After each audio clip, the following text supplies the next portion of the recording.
So joining us tonight, we have, I don't know what order. Let's start with the writer and director and star, Mr. Lawrence M. Levine. And also we are joined by producer and star, Sophia Takal. And in the role of Damien, we have Jason Ritter. And in the role of Anthony, we have Kevin Corrigan. So the movie's a really fun throwback, as the trailer lets us know, to sort of the old screwball classics, The Thin Man, and more recent varieties like Manhattan Murder Mystery. And one thing that you can gather about all of those movies is that they're all set in New York, which is a place, as we see in this movie, where you don't really know what could be happening in the apartment immediately below where you live or next door or whatnot. And what, maybe beyond that, do you think is the reason that all of these fun screwball murder mysteries tend to take place in Manhattan? Or New York, I should say. I think they're very interrelational. So in New York, you have a lot of contact with other people all the time, and people are always sort of bumping up against one another, and it creates a creates a kind of aggressive dynamic, which is really, really funny. If you look at the if you look at comedians or like the history of funny people, it's always people who have experienced a lot of difficulty, or like immigrant communities in America tend to create like their own brand of humor, Jewish humor, African American humor. I think it has to do with an urban setting, just people feeling stressed out, feeling cooped up, bumping up against each other. It has like a good tension. Larry and Sophia play a couple who are engaged in the movie, but in real life, as you may or may not know, they are indeed married. And for our actors here, for Jason and Kevin, you may have learned when you came on this set that they have a very particular energy about them. They create this sort of vortex of personality. And I'm wondering for actors if that makes it more accommodating or as difficult to pierce, or as given the nature of your characters, if it might be good to sort of be on the outside of this bubble of personality. You're closest.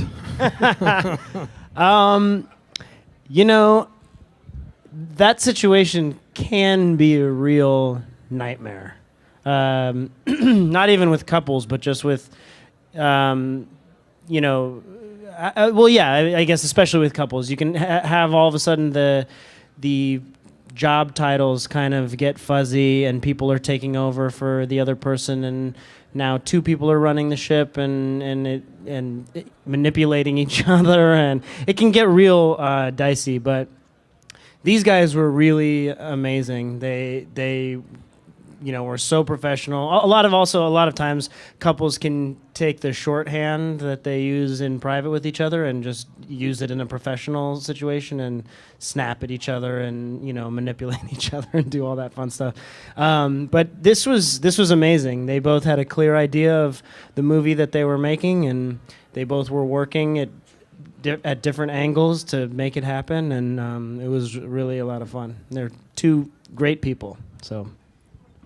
That's a good answer. I always feel like I'm on the Family Feud during these things. The panel style conversation. Someone gives a great answer, and you just have to say, that's a good answer. Good answer.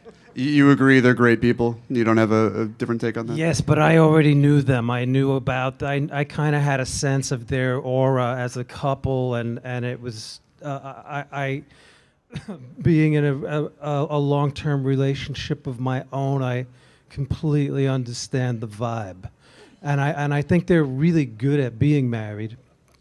Not only that, but being fellow filmmakers and working on the same film. I've been through that with my spouse, and we're not the best example of how to get along with each other under professional circumstances, and you guys have, I guess, just loved to. I don't know, but I'll tell you this thing about this movie, about the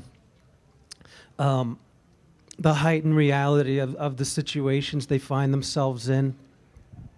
The sort of broadness of it.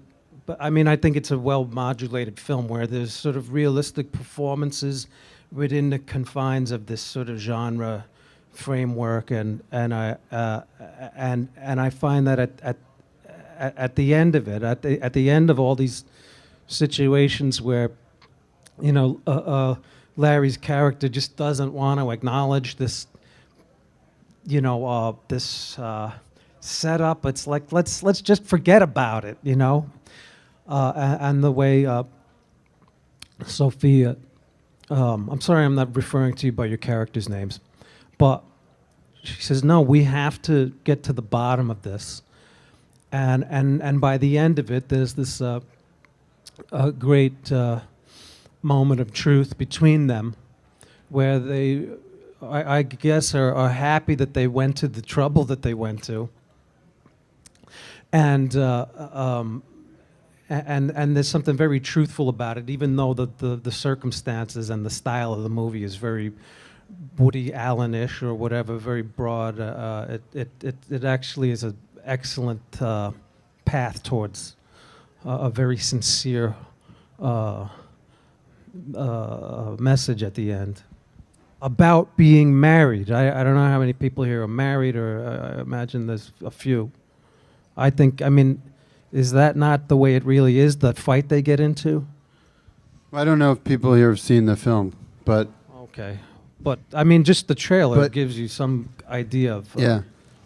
Yeah. So, Well, I all mean, I'm Sophia, saying. do you feel like if you can make a movie with your partner that you can do anything? Is that the ultimate test for a marriage? I think so. Yeah. I feel What about having a kid? maybe having a kid, because that lasts forever, and a movie only Movies lasts last forever. Well, like the time Movies last longer than kids. It's true. Some of them. the I mean, people. I'm not talking about dead. yeah. I was talking about movies that got deleted off hard drives and Oh, forgotten, okay, you that's know. true. Those last shorter. That's true. Well, maybe we should throw to a clip so we can see this dynamic that Yeah, we're all talking about. totally. Any of the clips that we have? So that's your apartment building, is it not? Yeah. Yeah. We shot... That's our entryway. Yeah, I would our say we neighbor- shot 75% of the movie in or around our apartment building. Yeah. So for your cast, who have done all sorts of movies, large and small, is there a different mentality that you take into something that's a little bit more bespoke, to borrow one of the words from the script, that doesn't have the usual flourishes and whatnot, or is it really just like a different ice rink, the same game? I mean, I think for me, because for the most part, I do small things. This movie actually had a lot of flourishes for me that I wasn't used to. A lot of cool, fun props, and those masks, and I mean, in terms of we all were sort of sharing the same space, but it was small spaces, and sharing spaces are only unpleasant if there's an unpleasant person. And everyone who worked on the movie, every member of the crew, and it was just, I think you guys handpicked really great people. And a lot of times on small movies, no one's there who doesn't want to be there. It's not like anybody's been drawn by some huge paycheck and they're like, I'm just doing this to pay my rent or whatever. They're there because they believe in it and they want to be there. And so it creates a really nice dynamic, and everyone is working hard. Everyone, their reason for being there is pure, and their interest in the project is important to them. It's not about any individual. Everyone wants the movie to be the best.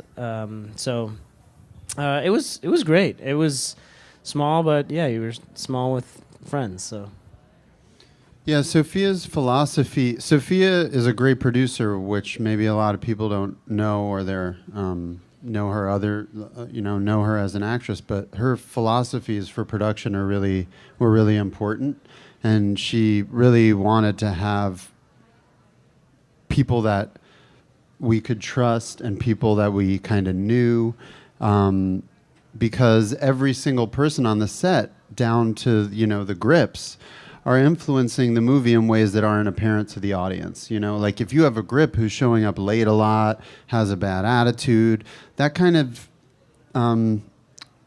energy can spread to other people on the crew or even to people in the cast. So, you know, it's true that we paid close attention to who we were hiring, and you know, it was a bigger crew than we've worked with before. I think it was around 25 people, but it's not so many people that you can't really make sure that you're hiring someone you like and know, and that you like. I knew everybody's name. I knew everybody very well by the end of the shoot. On a big movie, that wouldn't necessarily be the case. One of the many, many things that I find really impressive about this movie is the finesse with which you juggle two very different genres and milieus and sort of tones. It's part murder mystery and it's genuinely suspenseful, but perhaps even more than that, it's a comedy about a couple who are sort of reconciling with their differences and whatnot. How did you juggle those things so that they complemented one another? Was it something that you found sort of in the edit, or was it something that you had to be really careful about on the day?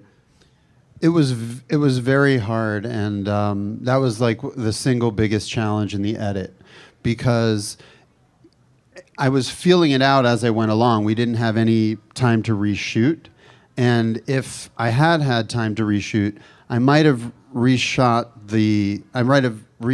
things so that the two poles of the movie were more seamlessly blended. But because I didn't have that luxury, I had to use music and editing and really work it in post. So that was a big challenge, because it's about real people who get sucked up into this pulpy murder mystery. And I wanted the transition to be very fluid, and you know, you have certain limitations. So, as I said, music was a really big part of that, actually. Well, talking about the music, you guys who haven't seen the movie may not know, although you may have heard a little bit of it in the trailer, but there's a really great and unexpected reggae score. And it's very menacing in its own way, but also sort of jaunty. Can you talk about how you arrived at the decision to use that kind of music? And Yeah, it's just that I really like dub reggae. It's one of my favorite kinds of music. And I just happened to be listening to it while we were going into, the DP came about a month before the shoot, because I knew that I was going to be acting in the movie, and I wanted us to both be very prepared. I wanted to have the whole movie shot listed, and in some cases storyboarded for certain scenes. So he came a month in advance, and while we were prepping, I just happened to be listening to a lot of dub reggae, and it's upbeat and it's fun because it's reggae, but there's also something sinister and menacing about it. So I thought it would be a good fit for the movie, because I wanted the movie to be fun and funky and a little bit eccentric and unique, but also I wanted it to work as a thriller, and it does have that kind of menace in it. So I was listening to it a lot when we were doing pre-production, and like I played it for Sophia and the DP, and like they thought, oh yeah, this could work, this could be cool. And when I brought it to the composer after the movie was finished, I said to him, you know, I was really thinking we could do some dub reggae meets Henry Mancini. I was thinking of the soundtrack for the Pink Panther, and he was like, cool. And I was like, really? You think you can do that? And he was like, yeah, totally. Like, it was the easiest thing in the world. To me, it seemed very weird to mix those, but he came up with a pretty good hybrid, I think. I really liked what he did. He was pretty brilliant. I feel like I got lucky with almost all of the collaborators. Really, like, I lucked out, and they brought a lot to it and made me look a lot better than I would have otherwise. Sophia, I was reading somewhere where your husband said that to make these characters, he tends to find the worst elements in himself and maybe the worst elements that you find in yourself and amplify them into these three-dimensional beings. Do you see that on screen? Do you see a lot of the worst of each other? I definitely see the worst of Larry. I guess some people maybe think my character is annoying, but I don't think I seem that bad in the movie. But I do think that what he like latched onto and sort of the character that he drew that I played is based on the parts of me that he maybe finds a little more annoying. or hard to deal with, I can get very enthusiastic and excited about things, but in a way that maybe is really intense. But see, enthusiasm is generally a good thing. One of the themes in the movie I find is that the things that we first love about other people can be the very things that we end up resenting in them. You were going to say something. You want to? Yeah. I was actually just nodding in agreement. Like, I wouldn't say. I think the worst saying that they're drawn from the worst aspects of us isn't accurate. I think I'm kind of misspoke. It's the aspects of each other that most trouble one another. So, like, like if when Larry is a grouch or a tight ass, that's troubling to me. Exactly. Yeah. And when I'm want to spend a million invisible dollars that we don't have on an abandoned resort and move away and abandon our life, and I just in general have an itch to never be satisfied with anything, that's annoying to Larry or troubling to him. Right. And since I wrote it right before the year while we were planning our marriage, these things came under a microscope, I think, for both of us. I know they did for me. When I watched the movie, it strikes me as very clear and very personal. I was struggling with giving myself away to somebody else and their ideas and sharing my life. You know, I wanted to stay safe and cozy in my own protected universe. And then Sophia came into my world and made me so happy, but then I was out of my comfort zone and I kind of wanted to retreat. And I think the movie is kind of about that tension. I was just talking about some of the movies that you may have used as influences for this. The movie has a technical mastery of it, which is especially, it would be impressive regardless, but especially so for someone who's made movies that have required different disciplines in the past. Not just sort of being inspired by these movies, but did you find yourself that you had to sort of study them and their rhythms and whatnot because it's so important to these genres? Or did you just sort of find it organically? Well, I studied them over the years in the sense that, I watched I love suspense and comedy, so I've just watched many of these films over the years. I really was a hardcore cinephile for a long time. But when we sat down, me and the DP, to figure out the style that we were going to shoot the movie in, we did look at specific films and break down scenes into their coverage, and what are the shots that make up the chase sequence in The French Connection that everybody loves? Like, can we knock off The French Connection in a way that's funny and amusing on our budget? What would that look like? It's not like we necessarily did everything or could do everything because we had limitations in terms of budget, but we did study. We studied different films for different scenes. So we did reference stuff. Like a lot of the relationship scenes between Sophia and I, or even between Sophia and Alia, or me and Annie. Those scenes we're thinking of them in more of like a Cassavetes naturalistic dogma type style. Whereas the suspense stuff we were drawing on, a lot of 70s suspense films or Hitchcock stuff, So we looked at things. We studied in a casual way, I'd say. Yeah. All right. Why don't we show one clip and then turn it over to the audience for questions? All right. That was dense. There's a lot going on in there. All right. Q&A. Let's do it. I have a question for Jason. Yes. What do you say you've changed since the movie? Like, you've changed a lot? I have changed a lot since that movie. We shot it 2 years ago. So yeah, a lot has changed. I've shaved. I cut my hair. But it was a lot of fun, and I mean, one of the things, I don't get to play a character like this a lot, so it gave me a little bit more confidence to stretch my little wings. I love watching you in this movie. Thanks, Sophia. I love watching you in this movie. Thanks. I do. Thank you. Hey, Larry. My name's Tim. You were talking about how you wanted Kim? to... Tim. Oh, Tim. You were talking about how you wanted to strive for like suspense, but at the same time comedy.